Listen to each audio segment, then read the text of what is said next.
Alors aujourd'hui, on vient de recevoir un colis et franchement, je suis assez excité de l'ouvrir avec vous. Devinez un petit peu ce que c'est. En fait, il s'agit d'un vrai shinken, donc un vrai katana japonais.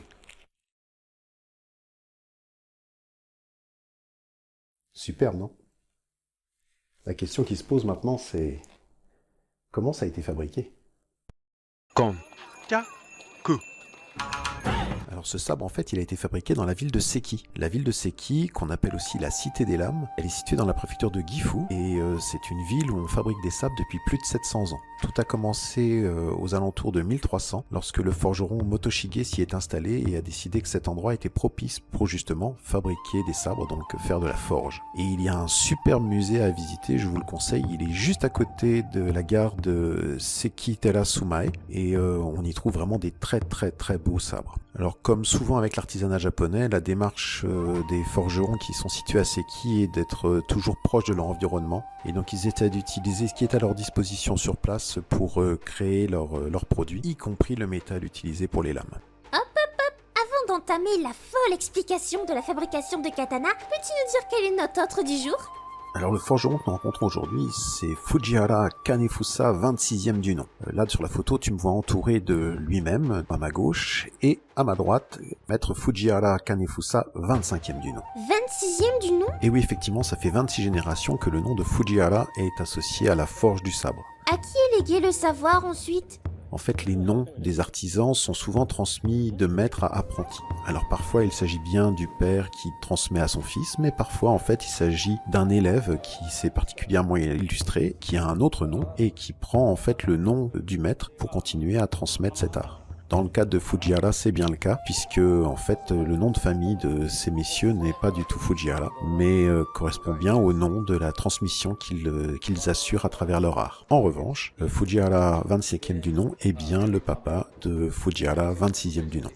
Je pense que tout le monde a entendu parler du célèbre sabre japonais. Peux-tu nous dire à partir de quoi il est fait? Alors pour réaliser ce sabre, en fait, les Japonais ils utilisent du fer qui est issu du sable de leur plage et qui est associé avec du carbone. Il faut savoir que la qualité du fer au Japon est plutôt mauvaise, mais les Japonais ils avaient besoin en fait de réaliser des armes, surtout vu toute leur histoire, et donc pour arriver à faire des armes de qualité, ils ont dû travailler ce fer de basse qualité pour en faire quelque chose de correct. Et en l'associant avec le charbon, ils ont réalisé un acier qui est en fait parmi les meilleurs du monde maintenant, et cette base qui va leur servir pour travailler, ça s'appelle le tamahagane. Oui, donc le tamahagane, en fait, c'est ça. Donc pour le réaliser, eh bien, on prend donc ce fameux sable ferreux, on l'associe avec du charbon, et en travaillant tout ça à très haute température, à plus de 1400 degrés, on arrive à obtenir ce conglomérat qui va permettre de commencer à travailler enfin son sabre. Et c'est comme ça qu'on arrive à avoir un acier des plus purs au monde. Alors, pour réaliser ça, il faut beaucoup de temps. En général, on compte 1 mois. Alors 1 mois pour faire ça, parce qu'en fait, déjà, il y a la fabrication en elle-même qui prend du temps. Et en plus, il faut respecter les cycles de la Lune, parce que c'est pas innocent, mais réaliser un sabre, c'est un rite Shinto. Et donc en fait, les forgerons japonais respectent certains cycles de la Lune pour pouvoir réaliser ceci.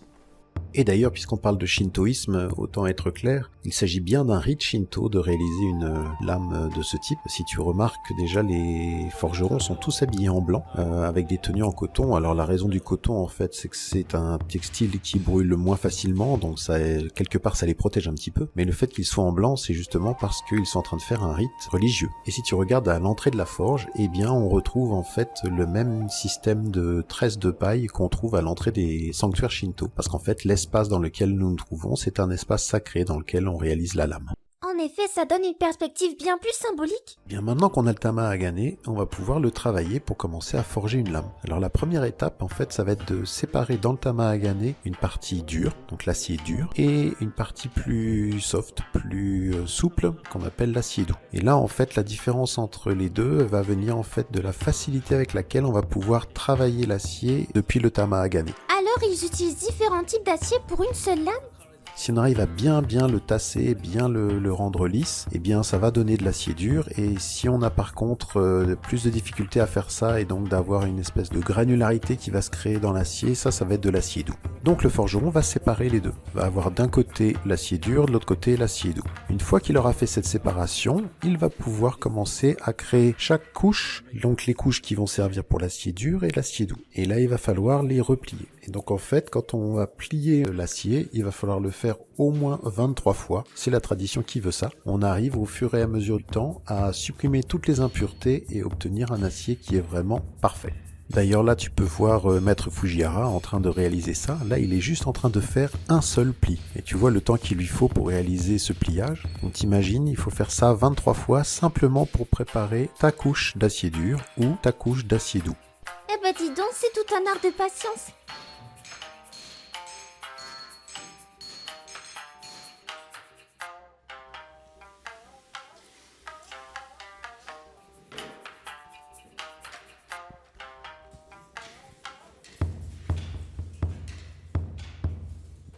Donc maintenant qu'on a préparé à la fois notre acier doux en l'ayant plié plusieurs fois et notre acier dur en l'ayant plié lui aussi plusieurs fois, on va enfin pouvoir commencer à fabriquer la lame. Et pour fabriquer la lame, on va associer ces différents aciers de différentes manières. Alors il existe plusieurs systèmes pour pouvoir fabriquer une lame, du plus simple, maru, où là en fait on utilise de l'acier dur tout seul et on forge notre lame avec, jusqu'à des systèmes beaucoup plus complexes où on va associer différentes couches de différents types d'acier placés de différentes manières, de manière à avoir un sabre qui va être plus ou moins souple, plus ou moins dur, plus ou moins coupant, etc.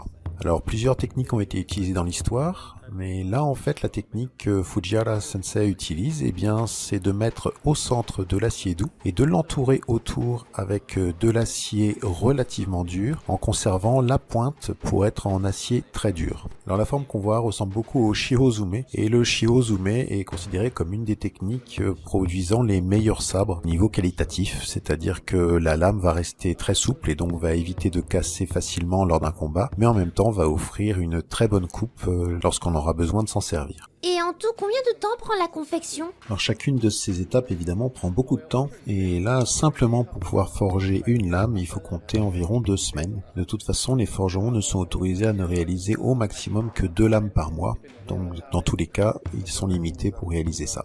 Il y a environ 100 forgerons qui sont autorisés au Japon pour réaliser des lames, donc les places sont difficiles à obtenir, on ne devient pas forgeron comme ça. Et évidemment, il y a un classement parmi eux, Monsieur Fujihara fait partie du top 5 selon les spécialistes. Donc ainsi, il associe ces différentes couches pour en faire une espèce de brique, et ensuite, à partir de cette brique, il va pouvoir l'allonger et lui donner la forme souhaitée pour réaliser vraiment la lame. Donc quand tu vois cette espèce de barre là, eh bien en fait cette barre, c'est ce qui va devenir le sabre tel que tu as vu qui nous a été livré aujourd'hui. Et c'est seulement à partir de cette barre qu'on peut commencer à réaliser vraiment un sabre. Donc tu vois, il y a énormément d'étapes avant d'arriver à quelque chose et ça explique pourquoi, pour réaliser un sabre, il faut plusieurs mois de travail. On compte en général 1 an en fonction des délais de disponibilité des forgerons pour obtenir un sabre. C'est fou qu'avec un simple minerai de fer, on puisse faire une arme aussi belle. Alors la dernière étape véritablement de forge dans la fabrication d'un sabre, malheureusement on peut pas l'avoir ici parce que c'est une étape qui se fait beaucoup plus tard dans le processus, ça va être de réaliser le hamon de la lame. Alors le hamon, c'est la partie tranchante de la lame qui est souvent délimitée par une espèce de vague par rapport au reste du sabre. Pour le réaliser, le forgeron il mélange de l'argile, du charbon de bois, de la silice qu'il va couvrir sur la lame pour pouvoir travailler celle-ci sans provoquer de casse, parce que lorsqu'il faut la tremper, on passe donc de foyer très chaud, hein, on est à plus de 1300 degrés, et on va tremper la lame dans de l'eau froide, donc évidemment il y a un choc thermique très fort, et le fait d'avoir cette association d'argile, de charbon, etc. permet de limiter en fait ce choc. Et la forme de cette vague en fait est parfaitement calculée, hein. Chaque forgeron a son style et souvent on peut reconnaître la lame d'un forgeron au style de vague qui est réalisé, sachant évidemment qu'il y a des styles bien établis et que si on demande à un forgeron de réaliser une lame avec telle ou telle vague, il est capable de le faire, bien entendu.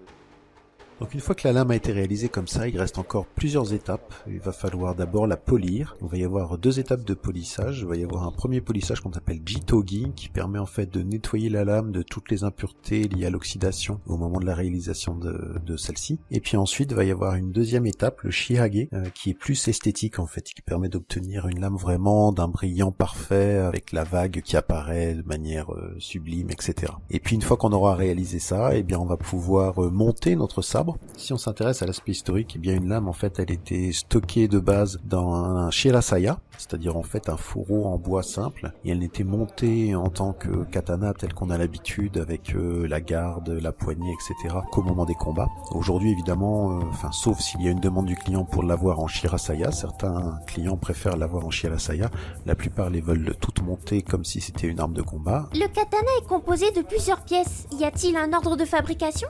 Une fois qu'on a réalisé la lame, l'étape suivante va être de réaliser la tsuka, la poignée du sabre, où il va falloir ajuster le bois pour que ce soit exactement à la bonne longueur, etc. Puis réaliser le tressage qui va autour. Et puis on s'intéresse à la tsuba. La tsuba, c'est la garde du sabre et elle va permettre de protéger en fait la main lors des combats. Et enfin, on va finir par la saya, c'est-à-dire le fourreau dans lequel on va ranger la lame, qui lui aussi doit être ajusté parfaitement. Et font-ils affûter leurs lames ?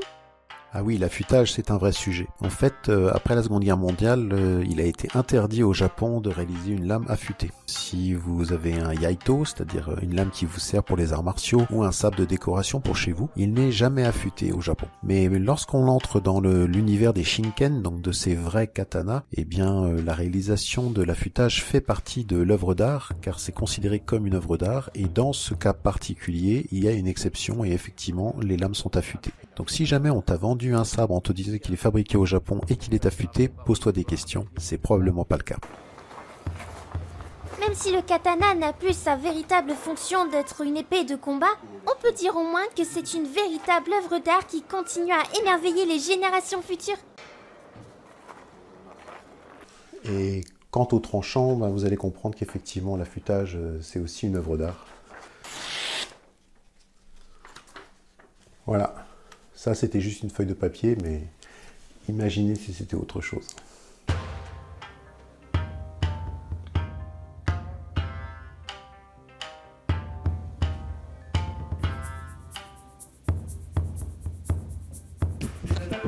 右手右足構えです。